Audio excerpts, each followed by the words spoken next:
Hello, this is George Senda, the guy from Pittsburgh, and it's about 5:20 in the morning, and PG&E has still not turned the power on. There goes Fluffy, the obsessed cat.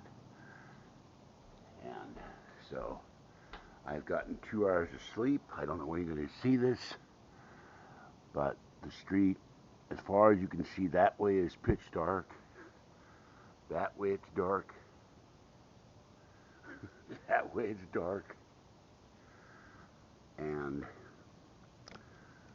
it's freezing in my apartment.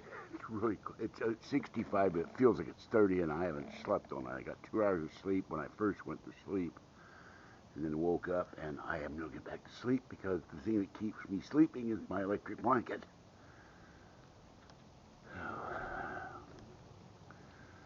So one day they'll turn the power back on. I can turn the heaters on and get an hour or two of sleep before I get ready for the convention.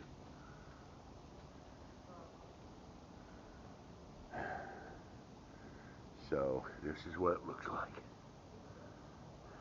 in the dark. All right, this is George Senda, the guy from Pittsburgh. Have a great day. Stay wet, warm, dry, or cool as the case may be, and stay warm and dry and safe. I'll talk to you later. Bye-bye for now.